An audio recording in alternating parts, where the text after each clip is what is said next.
Hi everyone. So it is another windy day, but I cannot let the wind stop us today from planting our sweet potato slips. So let's go ahead and let's get started.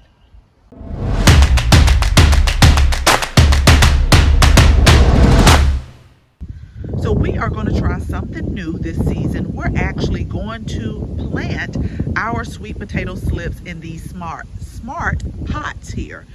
I got these from Amazon and they are a 15-gallon pot. And we're going to put them still out in the garden, but what I'm going to try to do is have the sweet potato slips. I'm going to train them up a portion of the cattle panel that we have in the garden, and I'll take you out there and show you in a second.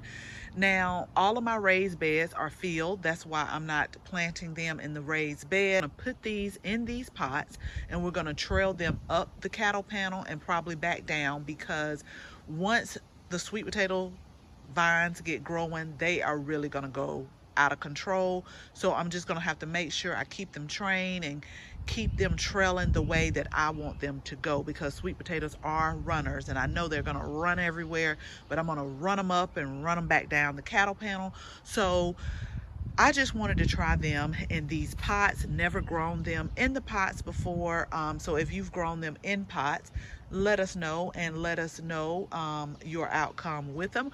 But that's what we're doing today. So let me go ahead and take you over there, because I'm gonna have to clear out some stuff. I did have to go and get some potting soil, because we're going to use a mixture of potting soil, peat, moss, and compost in these bags. So let me take you to where in my mind that I think they're going to go, and I hope that it works out right. So here is the area we're going to put them in. I'm going to pull the rest of the onions up and the carrots, and then they will sit right close to this cattle panel right here, because we're going to trail them up and then we're going to trail them back down. I'm still going to let the collards go to seed, and I'll probably pull the ones over here because I really need to get some things planted. But these two, the collards and the mustards, they're going to stay right now, and this will fit just right up to this one, so that's okay once I get it filled up, and then we'll have them start trailing them up, because we really need to get them planted in the ground, just because they are out of control in the house, and I know they want to be out here, and so I'm going to let them be out here. So what I'm going to do is go ahead and just clear out this area right here. When I pull up these onions and carrots, and then I have some celery over here, I am going to make a vegetable broth. Great way to use your garden vegetables. I do have some oregano that could be clipped. I also like to put thyme, the herb, in my vegetable broth, but I don't have enough fresh thyme right now because we just potted some up, but it's not growing like I can start harvesting from it. But then we'll put we have some herbs in our kitchen cabinet that we can use, and pretty much use some of this vegetables to make a vegetable broth. So let me go ahead, let me turn back around. I'm gonna clear this out and I'll show you what we have, and then that way we can go ahead and fill up our pots and get them positioned so we can start the sweet potatoes to growing for the season. Okay, so really quick, I just have to thank each and every one of you, because y'all don't realize how much you help me.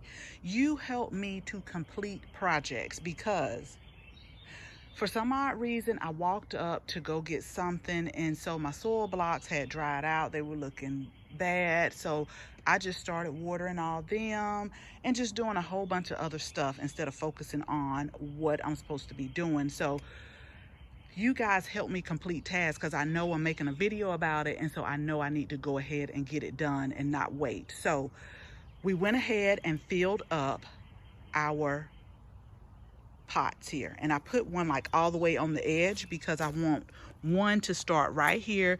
I'm going to train it to go up, because remember, sweet potatoes are runner, they'll go all over the place. So I'm going to have to train this to go up.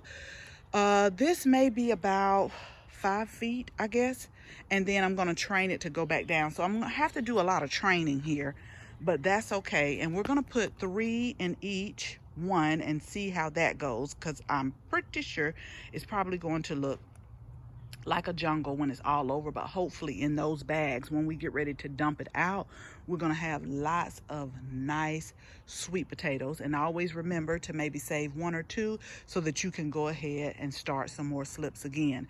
So in the bags, I mix some compost, peat moss, and potting soil, because potting soil, I just don't remember it being this expensive. Maybe it has, but I'm gonna tell y'all what I'm gonna do. I'm about to start making my own, because it's getting out of hand with the price. But we mixed all of those together. And so, oh, I also put some garden tone in here to give it a good start. That's the slow release fertilizer. Let me show you real quick. I have it right here. So we put some of this garden tone also in the bags. We just sprinkled some of that down and we watered it in real good. And these pots kind of remind me of like felt, and they may be felt, I don't know. But you can see it kind of seeping out on the sides as far as the drainage is. So I'm going to give it one more good water. And I just had the water hose over here and caught myself watering it real good. So I'm going to give it one more good watering. And then I'm going to put the sweet potatoes in here and go ahead and get those started training up these. And then I'll come back and show you really quick. Okay, so I wanted to kind of zoom in so I can show you how the drainage works for these bags, if you can see. Because if you remember at the beginning, there was no holes in them. So they kind of drain out of the bags, and that's how the drainage works. Now, if y'all hear some noise behind me, I don't know what's going on, and I don't know who it is and why they're back there. But as long as they stay back there, then that is fine with me. But okay, so I just wanted to show you how this drainage works. I am going to go ahead and get my sweet potato slips, and then we'll go ahead and get the sweet potato slips planted. So we got both containers planted and we got everything watered in. I actually tried to go ahead and start training them so that they'll go up. And I planted them just a little bit back so that they can start the running process, and then we're going to run them up the trellis and back down. We did that for both right here. So we're basically just going to watch them grow over the season, because sweet potatoes do love heat. They love hot weather. I don't think they're loving the sun beaming down on them like this right about now, but they are going to be fine. They are going to become acclimated, and then hopefully we'll have some nice sized sweet potatoes that we can dump out into the bag, and I will take you all throughout the whole process. So as always, thank you so much for watching this video, and I hope you share this video with your family and your friend. And if you are not a subscriber, we will absolutely love to have you as one. So make sure you tap the bell so that you can receive notification each and every time we upload a new video. Again, thank you all so very much for watching, and until the next video, bye bye.